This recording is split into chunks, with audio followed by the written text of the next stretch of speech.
हमारे इस सिस्टम में गरीब को इंसाफ मिले तो कैसे मिले। एक छोटा सा एक कमरे का घर है, आप मेरा कैमरा अगर आपको दिखा सके, ये देखें, ये वो मासूम बच्ची है, ये बड़ी बहन है, ये इनके रिलेटिव्स हैं, ये वालिद हैं, और ये एक ही कमरे में सारा खानदान जो इस वक्त बैठा हुआ है। सर इसको 15-16 दिन हो गए हैं, लेकिन अभी तक कोई रिजल्ट नहीं, कोई रीज़न नहीं सामने आ रही। पुलिस वाले भी सही बात नहीं बता रहे। ये कौन सा मेडिकल है जी? अब बच्ची के साथ जो जुल्म हुआ है उसका तो फौरी तौर पर मेडिकल होना चाहिए। अभी तक आप लोग ये जेन्युइन ना बता रहे हैं मुझे कि अभी तक बच्ची का मेडिकल नहीं हुआ। नहीं, डीएनए जो है वो हो गया है, वो मेरे ख्याल से अभी 3 दिन हुए हैं। मैं खुद देख आया हूँ ठोकर न्याज बे पे। बदकिस्मती से शबाज की बीवी घर नहीं थी, शबाज घर पे अकेला था। उसकी नीयत ख़राब हुई, उसने बच्ची के साथ ज़बरदस्ती की।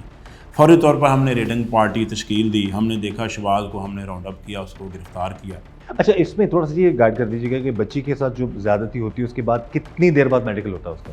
फौरी यही अपील करना चाहते हैं मरियम नवाज साहिबा से कि हमें इंसाफ मिलना चाहिए, हमें और जलील ना करें। हम बहुत जलील हो चुके हैं, बहुत ज़्यादा धक्के खा लिया, बोर नहीं, बर्दाश्त से बाहर हो गया। हमारे इस सिस्टम में गरीब को इंसाफ मिले तो कैसे मिले। एक छोटा सा एक कमरे का घर है, आप मेरा कैमरा अगर आपको दिखा सके, ये देखें, ये वो मासूम बच्ची है, ये बड़ी बहन है, ये इनके रिलेटिव्स हैं, ये वालिद हैं, और ये एक ही कमरे में सारा खानदान जो इस वक्त बैठा हुआ है, और इसी जगह पे वो गुजारा कर रहे हैं। यहीं पर एक छोटा सा सेन है बाहर। तो इनको इंसाफ जो है मिलने के हवाले से वकील तक नहीं ये लोग कर सकते।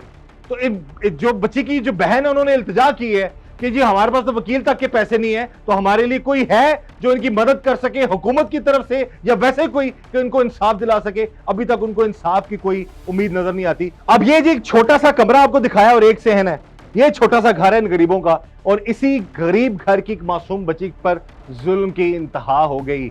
लेकिन इतने दिन गुजरने के बाद घर वाले इंसाफ के हवाले से बिल्कुल भी मुतमिन नहीं है। बात करते हैं एक और जो बच्ची के जो रिलेटिव हैं उनसे।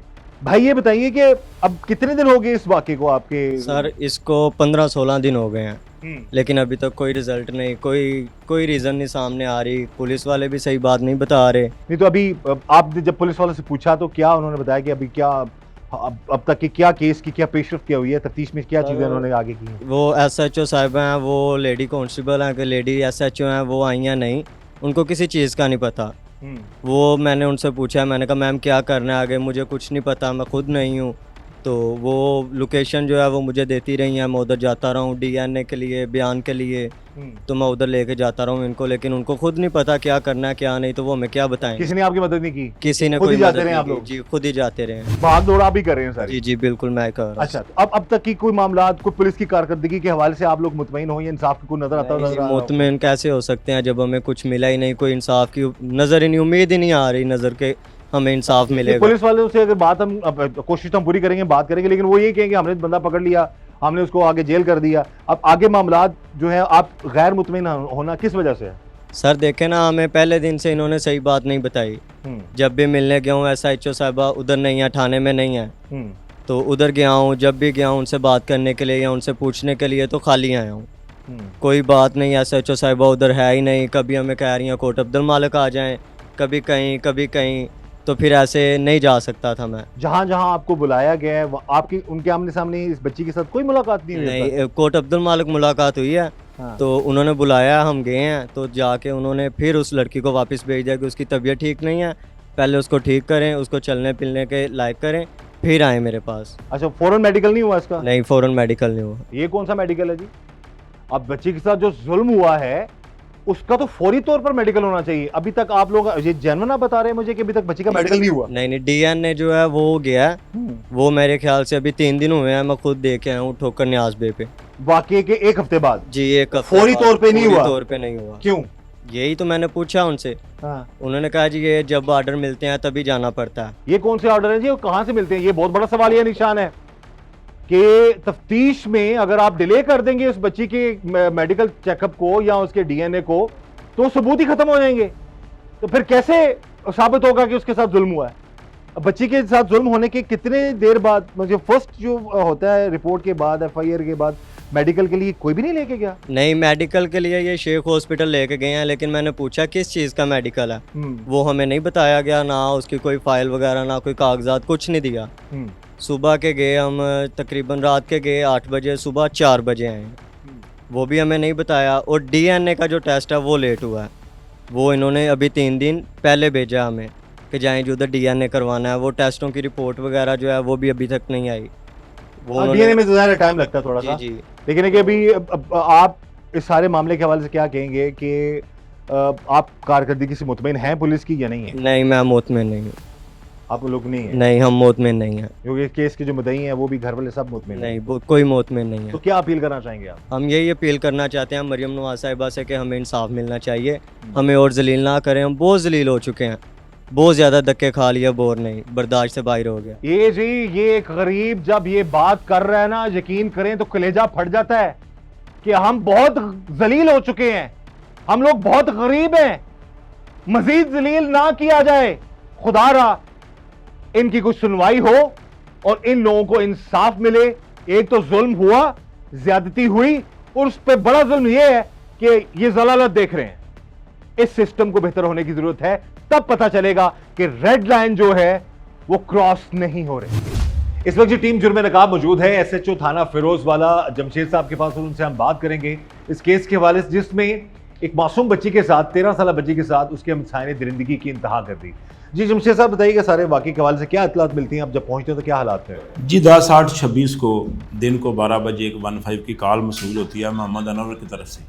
कॉलर कहता है कि मेरी 13 साल बच्ची के साथ रेप हो गया, मेरे हमसाये ने कर दिया। हम 15 की कॉल पे फौरी रिस्पॉन्ड करते हैं। मौके पर जिस बच्ची के साथ ये ज़्यादती हुई, फौरी तौर पे हमने रिस्पॉन्ड किया, जाके उनको देखा तो बच्ची की हालत बिल्कुल गैर थी। हमने फौरी तौर पर वहाँ पे शहाद इकट्ठे किए, PFSA की टीम बुलाई, फिंगरप्रिंट वाले आए, सारों ने आके अपने अपनी चीज़ों को कलेक्ट किया, जितने वहाँ एविडेंस थे वो महफूज किए। फिर हमने वकूआ देखा कि वकूआ हुआ क्या है। तो जो बच्ची थी जिसके साथ ज़्यादती हुई, उसकी वालदा ने 300 रुपया 200 रुपया 300 रुपया लेना था। वो पैसे लेने के लिए शहबाज के घर गई। बदकिस्मती से शहबाज की बीवी घर नहीं थी, शहबाज घर पे अकेला था। उसकी नीयत ख़राब हुई, उसने बच्ची के साथ ज़बरदस्ती की। फौरी तौर पर हमने रेडिंग पार्टी तश्कील दी। हमने देखा शहबाज को, हमने राउंड अप किया, उसको गिरफ़्तार किया।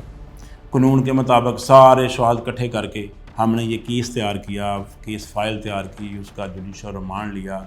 उसमें वो गुनाहगार हुआ, उसका जुडिशल हुआ, चलान अदालत में हमने भेज दिया है। इंशाल्लाह ताला वो अपनी सज़ा पाएगा।